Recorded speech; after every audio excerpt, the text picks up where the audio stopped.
Dios les bendiga. ¿Cómo están? Saludos. Espero que se escuche bien. Soy el hermano Julio Matamoros de la Obra de Dios, Ministerio Profético Palabra Ungida. Y hoy estamos grabando para el canal Contradicciones de Dios, pero también lo queremos compartir en TikTok y en Facebook. Así que de antemano le pedimos que se suscriba a nuestro canal en YouTube, Contradicciones de Dios, y también en el canal Pastor Julio Matamoros. Que nos siga en la cuenta de TikTok que tenemos en español como Pastor Julio Matamoros y la cuenta que tenemos en inglés como Pastor JCMG. Y de ahí estamos en Facebook como Julio Matamoros y Julio C. Matamoros, son dos cuentas. Y ahí nos puede hallar en X, nos puede hallar en Substract, nos puede hallar también en Truth Social y en Lemonade. Hoy vamos a hablar de una contradicción. Se va a oír el ruido de los aeroplanos aquí, de los aviones. Perdón, creí que era... Por lo general este parque es callado, pero hoy trasladaron la ruta para acá. Así que les pedimos disculpas por el ruido del background o del ruido atrás, ¿no? No sé cómo se dice en español, pero background le dicen en inglés. Hoy quiero hablar de una contradicción, ¿no? Porque parece ser una contradicción.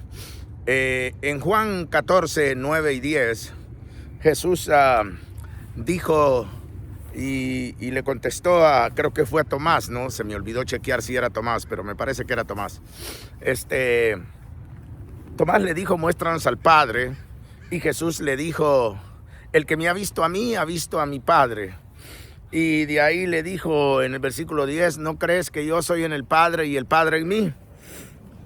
Las palabras que yo os digo no las digo por mí mismo, sino las que mi Padre me dio. Entonces, cuando leemos la escritura, allá en Jesús dijo, voy a mi Dios, a vuestro Dios, voy a mi Padre y a vuestro Padre. Mucha gente lo toma con contradicción, ¿no? Pero entender el trasfondo de las escrituras es importante. Entonces, cuando vamos al capítulo 14... de Juan, vamos a encontrar dos cosas que son importantes prestarles atención. Primero, Jesús está dirigiendo a un hombre incrédulo. Tomás fue incrédulo hasta el final. Nosotros sabemos perfectamente que la escritura dice bien claro que él dijo que no creería hasta que metiera sus dedos en la costilla y viera sus manos, no tocara sus manos. Entonces estamos hablando de un hombre incrédulo a quien hay que salvar, pero que no es tan fácil. En el concepto de solo decir, este hombre necesitaba ver para creer, y lo importante era que no iba a haber esa oportunidad de ver para creer. Muchos creyentes tenemos que creer, por lo que nos dicen del evangelio, ¿no? Otros creemos por las experiencias que tenemos directamente con Dios. En el caso mío, yo fui alcanzado por Dios, no me predicó nadie el evangelio. Pero es bien importante entender que también entonces sería contradictorio, ¿no? Cuando vamos a Juan 17:5, donde Jesús dice bien claro, Padre, glorifica a tu Hijo con la gloria que tuve al lado tuyo antes que el mundo fuese. Entonces, no entender esos trasfondos es el montón de tonterías que tenemos hoy en día, de ese montón de enseñanzas de que Jesús es el Padre y que Jesús es la segunda persona de la Trinidad, y no pasan de enseñar esas cosas, ¿no? Entonces, entender el trasfondo de las escrituras es importante. Cuando Jesús dijo estas palabras, Jesús estaba y había venido y había estado en un alegato con los judíos, con los que conocemos nosotros en las escrituras como los fariseos, los saduceos, los escribas y los intérpretes de la ley. Pero también había estado con el pueblo, ¿no? El pueblo que había sido enseñado de Dios. Y es importante entender esto. Era razonable en cierto aspecto lo que los judíos cuestionaban de Jesús.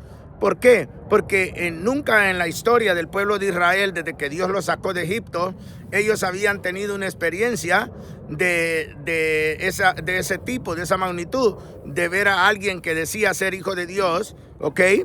En persona, en cuerpo, como lo testifican los apóstoles, ¿no? Que nosotros vimos la gloria del unigénito, lo vimos personalmente. El apostolado está basado en la compañía en el testimonio de ser testigos de que ellos vieron a Jesús caminar en esta tierra, pero que también ellos fueron testigos de su muerte, pero que también ellos fueron testigos de su sepultura, pero además de eso también fueron testigos de su resurrección, y para sellarlo todo, ellos también fueron testigos de su ascensión al cielo. Entonces, era algo que no era fácil de creer y no es fácil de creer. Entonces, es bien importante entender el contexto, el trasfondo de todas estas palabras de Jesús, porque los judíos no creían que Jesús venía de Dios, porque Jesús estaba contradiciendo, según el entender de ellos, como hasta el día de hoy entienden, que se contradecía la ley y que aquí, que por allá, y que venía a contradecir a Dios. Entonces es importante entender que Jesús estaba dándoles a conocer que Dios, por medio de él, iba a darle fin al pacto que había hecho con el pueblo de Israel en el monte Oreb, en el monte Sinaí, y que por ende iba a venir el nuevo pacto que a Dios mismo había prometido por medio de los profetas, específicamente por el profeta Jeremías, que fue el que dio más detalles del nuevo pacto. Pero también el profeta Isaías les había dado que tanta información a los judíos, que ellos habían ignorado todas las escrituras y ellos seguían esperando un Mesías por el hecho de que decía que venía el linaje de David, que iba a venir de la tierra. Y meramente Jesús sí nació en la tierra, y nació de una mujer en la ley y bajo la ley, ¿verdad? Entonces el problema es no prestarle atención a las profecías, y por ende es importante entender que Jesús no estaba contradiciendo y que no es contradictorio. Jesús estaba diciendo la verdad. Jesús no venía a contradecir al Padre. Jesús venía a cumplir la voluntad del Padre, porque era el Padre el que lo había enviado a esta tierra. Por eso él les hablaba bien claro y les decía que él había sido enviado, que él no había venido por su propia voluntad, que las palabras que él hablaba no eran las meramente suyas de su voluntad, sino que hablaba la voluntad de su Padre. Por eso cuando resucitó y le dijo a María Magdalena, dile a mis hermanos, le dice todavía, dile a mis hermanos, voy a mi Padre, a vuestro Padre, voy a mi Dios y a vuestro Dios. Entonces sería contradictorio, ¿no?, que Jesús estuviera diciendo que iba a un Dios cuando él era Dios. Pero el no entender ese concepto de por qué Jesús es considerado Dios y por qué Jesús dijo esas cosas, porque sencillamente Jesús había sido engendrado, y desde ese punto él ya era un hijo de Dios, y iba a ser un hijo de Dios y será un hijo de Dios para siempre, como lo enseña la Escritura. Y por ende, como había sido engendrado por un Dios, no podía tener naturaleza de mono, ni de gorila, ni de chimpancé, ni mucho menos de otra cosa. Y como había sido engendrado en el vientre de una mujer y desarrollado en el vientre de una mujer, por ende tenía que tener cuerpo humano. Y porque el sacrificio que iba a hacer él era a favor de los humanos, entonces tenía que ser un sacrificio, bendito Dios santo, como humano, ¿verdad? Dios nunca le demandó al pueblo de Israel sacrificar a nadie.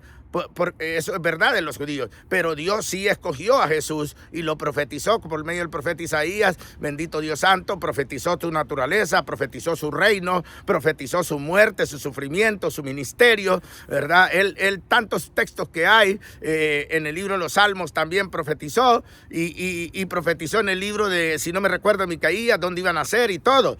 Los judíos tenían conocimiento de todo eso, pero como hoy en día, así hay evangélicos también, solo con el conocimiento de la letra, no entiende la palabra del Espíritu.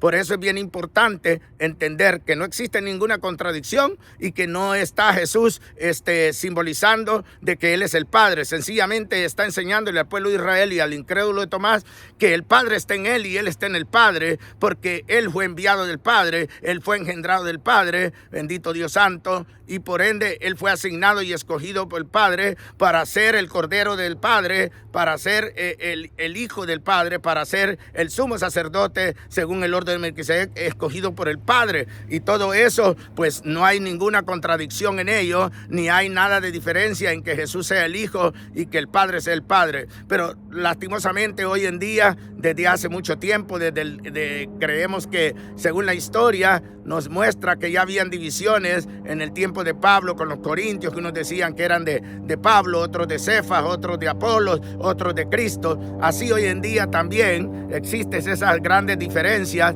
de que yo soy unicitario, yo soy trinitario, yo soy unitario, yo soy judío, yo soy de la ley, yo soy mesiánico, yo soy de las raíces hebreas, o yo soy agnóstico, yo soy ateo, yo soy necio o incrédulo. Es normal, eso existe y eso existirá todo el tiempo, pero que se contradiga la Escritura de ninguna manera se está contradiciendo, no hay contradicción, al contrario, hay un complemento. Y para colmo de males, Jesús en el Salmo, en el libro de Juan capítulo 17, versículo 5, nos da una revelación que Él existía antes de la creación del mundo, pero también dice que Él ya existía al lado del Padre, no existía Él como Padre, así de sencillo. Él nos muestra claramente que Él sí existía al lado del Padre, ¿verdad? Entonces, bien importante entender esto, porque cuando nosotros vamos a escudriñar la Escritura y la leemos ya con un pensamiento implantado, no vamos a recibir nada.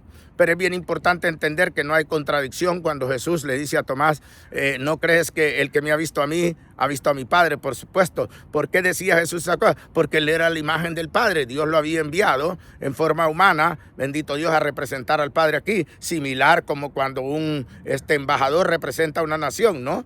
Así de sencillo. Pero a las personas les cuesta creer esto de la forma correcta, pero sí creen que un embajador de Estados Unidos representa a los Estados Unidos. Y sí creen que un embajador de México representa a México. Sí creen que un embajador de Honduras representa a Honduras y así sucesivamente. Pero no creen que Jesucristo, bendito Dios santo, es el que vino a representar al Padre, porque el Padre, dice la Escritura, dos cosas bien importantes que no se pueden ignorar, es que el Padre es inmortal y el Padre es invisible a los ojos de nosotros, y Jesucristo murió, era mortal porque murió, y también Jesucristo era visible porque lo vieron, y no solo eso, sino que también dice la Escritura que cuando Él regrese, todo ojo le verá, bendito Dios santo. Así que creer que hay una contradicción entre Juan 14, 9 y 10 y lo que dijo Juan, creo que está en el libro de Juan capítulo 20, bendito Dios santo, donde le dice, voy a mi Dios, a vuestro Dios, voy a mi Padre y a vuestro Padre. No existe ninguna contradicción, al contrario, Jesús está diciendo la verdad. Jesús no se está exaltando él solo,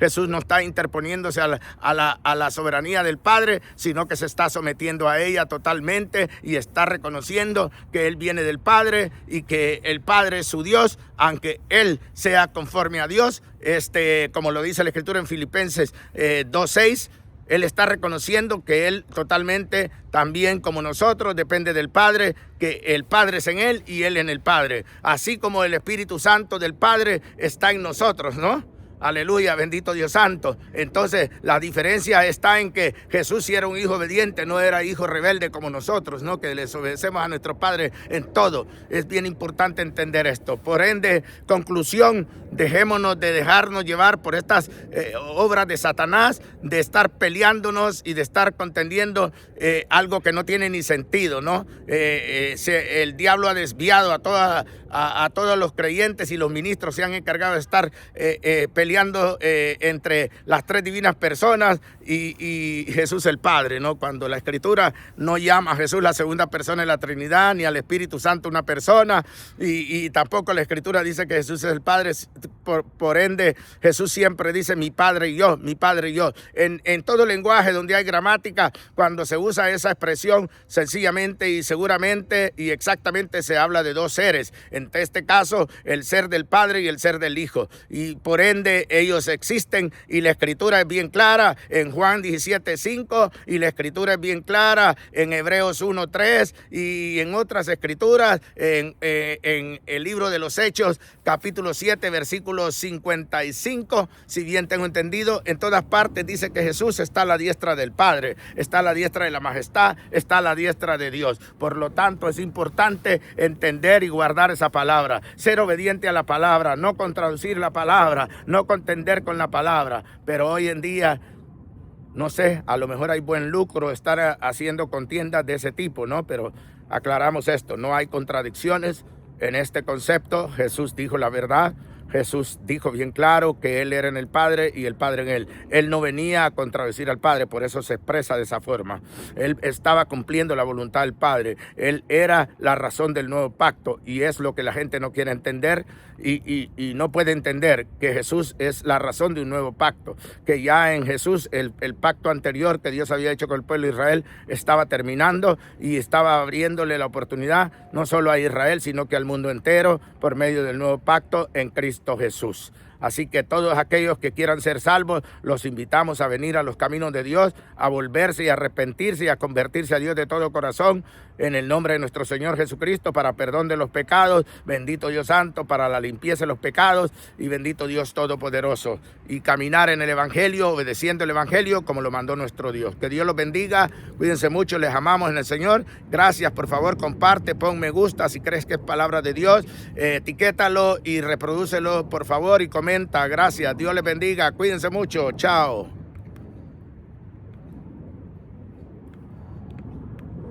Ya no funcionó esto. Vamos a ver qué le pasó. Bueno, lo vamos a terminar aquí. Se nos